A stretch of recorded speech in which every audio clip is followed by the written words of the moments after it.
हाय, मेरा नाम दीपक है। मैं 10th स्टैंडर्ड में हूँ। ये मेरा बेस्ट फ्रेंड नितिन है। इसका इसी साल हमारे स्कूल में ट्रांसफर हुआ। मेरी तरह ये भी इंट्रोवर्ट है, इसीलिए हम दोनों जल्दी दोस्त बन गए। हमें पता चला कि हम में बहुत सी चीजें कॉमन हैं और ये पहली बार था जब मेरी लाइफ में कोई था जिसे मैं अपना बेस्ट फ्रेंड कह सकता था। नितिन के बारे में भी यही कहना था। उसका मेरे जैसा क्लोज फ्रेंड कभी नहीं था। हम दोनों के दोस्त बनने का एक रीजन ये भी था कि हम दोनों को डरावनी फिल्में पसंद हैं। हम दोनों ये जानकर बहुत खुश हुए कि हम में ये कॉमन है। हम कई घंटों तक डरावनी फिल्मों की बातें करते थे। एक संडे मैंने उसे मूवी देखने के लिए इनवाइट किया। हम एक के बाद एक 3 मूवीज देखने वाले थे।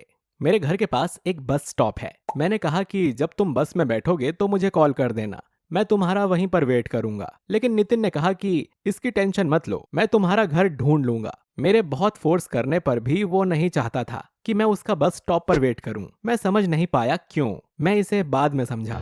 उस दिन जब नितिन आया तो हमने बहुत अच्छा टाइम बिताया। जब हम मूवीज खत्म कर चुके थे और मेरी मॉम ने हमें डिनर के लिए बुलाया। नितिन को खाना बहुत पसंद आया और उसने हर डिश पर मेरी मॉम की बहुत तारीफ की। मॉम बहुत ज्यादा शर्मा गईं क्योंकि उन्हें इतनी ज्यादा तारीफ की आदत नहीं थी। मैंने सोचा कि नितिन उस दिन कुछ ज्यादा ही पोलाइट था, लेकिन बाद में मुझे पता चला कि इसके पीछे एक बहुत बड़ा कारण था। जैसे तैसे हम क्लोज होते गए। नितिन मेरे घर ज्यादा आने लगा। हमारी लाइफस्टाइल एक जैसी थी। पहले हम मूवी देखते, फिर खाना खाते और हमें मॉम के खाने की तारीफ करने की आदत हो गई थी। उस समय तक मुझे रियलाइज हुआ कि नितिन ने कभी अपनी फैमिली के बारे में बात नहीं की। उसने कभी मुझे अपने घर नहीं बुलाया। नॉर्मली वो अपनी फैमिली की बात नहीं करता, लेकिन अब वो मेरा बेस्ट फ्रेंड था और वो इतनी बार मेरे घर आया था कि अब वो मेरे फैमिली मेंबर जैसा ही था और मुझे उसकी पर्सनल लाइफ के बारे में कुछ पता नहीं था। मेरे डैड एक मैकेनिक हैं। नितिन और मैं एक दो बार उनकी वर्कशॉप गए थे, लेकिन नितिन के डैड क्या करते थे मुझे नहीं पता था। एक सुबह मैं जिस बस से स्कूल जा रहा था वो खराब हो गई। मैंने पैदल जाने का सोचा क्योंकि स्कूल थोड़ी ही दूर था। मैंने जल्दी पहुंचने के लिए शॉर्टकट लिया। जब मैं एक गली से गुजर रहा था, मैंने सड़क किनारे खड़ी एक एसयूवी देखी। मुझे कार्स पसंद हैं क्योंकि मेरे डैड मैकेनिक हैं। मैं इस ब्रांड को जानता था। ये कस्टम एसयूवी बनाते थे। जब मैं वहां खड़ा था और कार को घूर रहा था, तभी सामने का डोर खुला और एक ड्राइवर बाहर आया। फिर उसने पीछे का डोर खोला। नितिन बाहर आया। ऐसा लग रहा था वो नींद में है। मैंने एक बार नितिन को और एक बार एसयूवी को देखा। मुझे देखकर वो भी शॉक्ड था। उसने कहा, तुमने पकड़ लिया, चलो कहीं देर ना हो जाए, हम रास्ते में बात कर सकते हैं। नितिन ने मुझे जो बताया उससे मैं शॉक्ड था। उसके डैड एक फेमस ज्वेलरी डिजाइनर थे। उनके कई कंट्रीज में ज्वेलरी स्टोर हैं, लेकिन वो इस बात को क्यों छुपा रहा था कि उसकी फैमिली बहुत अमीर है। मुझे सच में ये जानना था, लेकिन मैं पूछ नहीं पाया क्योंकि वो उस बारे में बात नहीं करना चाहता था। मैंने कहा, तुम्हारी एसयूवी बहुत कूल है। अगर मैं तुम्हारी जगह होता तो मैं स्कूल के ठीक सामने उतरता। क्या किसी को अमीर होने पर शर्म आ सकती है? इसका कोई सेंस नहीं बनता। लेकिन नितिन को शर्म आ रही थी। काश मेरी फैमिली भी रिच होती, फिर मैं जो चाहता मुझे मिलता। एग्जाम्पल के लिए मुझे अपने डैड का पुराना फोन यूज नहीं करना पड़ता और मैं अपना कंप्यूटर सीधा डस्टबिन में फेंकता और अपने लिए नया खरीदता। अगली सुबह नितिन ने मुझे फोन करके कहा, मुझे पता है कि मैं अजीब बिहेव कर रहा था। सॉरी, मैंने ये सब तुमसे छुपाया। मुझे लगता है कि अब तुम जानते हो कि मैं क्यों कभी तुम्हें अपने घर नहीं बुलाता था, क्योंकि अब तुम सब जानते हो। तो इस वीकेंड मेरे घर आके मूवी देखना चाहोगे? बेशक मैंने हाँ कह दिया और मैं ये जानने के लिए बहुत क्यूरियस था कि वो कहाँ रहता है। सैटरडे नितिन का ड्राइवर मुझे लेने आया। उसका घर शहर के बाहर था। वैसे मुझे उसका मेंशन बोलना चाहिए, वो काफी बड़ा था। नितिन मेरा बाहर वेट कर रहा था। मैं ये देखने के लिए एक्साइटेड था कि करोड़पति लोग कैसे घर में रहते हैं। फिर हम अंदर गए और मैं मुंह खोल के घर के आसपास हर चीज देख रहा था। मुझे लगा जैसे मैं किसी मूवी में था। मुझे विश्वास नहीं हो रहा था कि कोई इतना अमीर मुझसे दोस्ती कर सकता है, क्योंकि वो इतने बड़े घर में रहता था। हमारा घर तो उससे बहुत छोटा लगता होगा। नितिन ने कहा, चलो मूवी देखते हैं। मैं उसके पीछे गया। मुझे अपनी आंखों पर विश्वास नहीं हुआ। मैंने उस रूम को देखा जहां हम मूवी देखने वाले थे।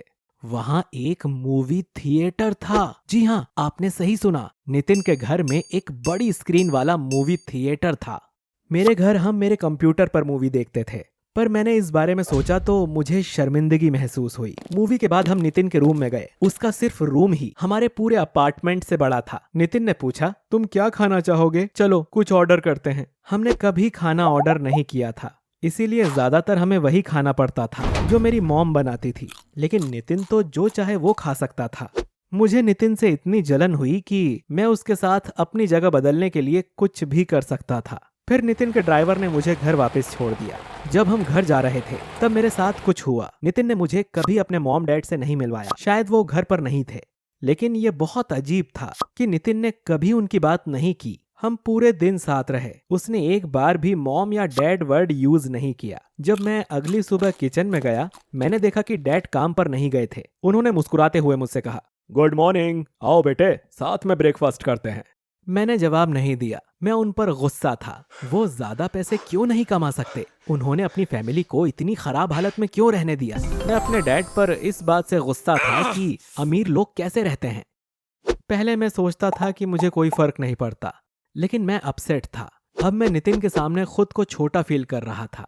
मैं सरप्राइज हुआ कि वो बिल्कुल भी चेंज नहीं हुआ। वो पहले की तरह ही बिहेव कर रहा था। एक दिन उसने पूछा, क्या इस वीकेंड तुम्हारे घर हम एक ज़ॉम्बी मूवी देख सकते हैं? मैं तुम्हारी मॉम के हाथों से बना अमेजिंग खाना मिस कर रहा हूँ। अब बहुत हो गया था। मैंने कहा, नितिन तुम एक मेंशन में रहते हो, तुम जो चाहे कर सकते हो, फिर तुम मेरे छोटे से घर में क्यों आना चाहते हो? नितिन ने मुझे सरप्राइज्ड होकर देखा और कहा, तुम सच में ऐसा सोचते हो? मैंने सिर हिलाया।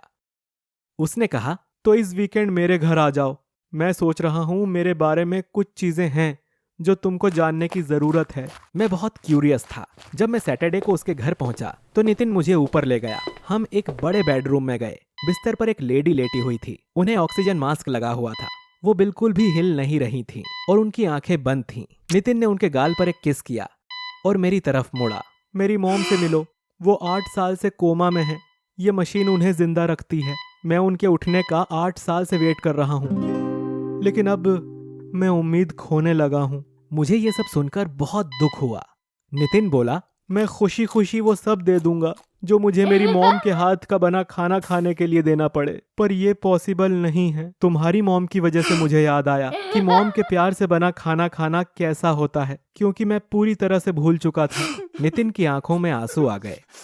तुम जानते हो मॉम के साथ ये किसने किया? मेरे डैड ने। हाँ, मेरे डैड ने। मेरे मॉम डैड एक साथ कंपनी चलाते थे। कभी कभी वो डायमंड खरीदने अफ्रीका जाते थे। मेरे डैड को पता चला कि अंगोला में एक माइन थी जो सस्ते डायमंड बेच रहे थे।